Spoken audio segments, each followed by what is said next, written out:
How do I define idolatry? So I was thinking about this because of how the word is thrown around. And I think in order to define idolatry, you have to identify the God of your understanding. You have to identify who God is to you.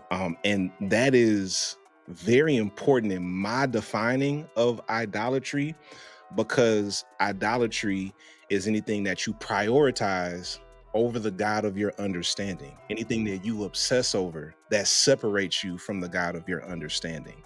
The reason I say the God of your understanding is because when so many people talk about idolatry, they're talking about it in terms of don't break the rules. Like, there are all these rules set up, and if you continuously break these rules that are set up, that's idolatry.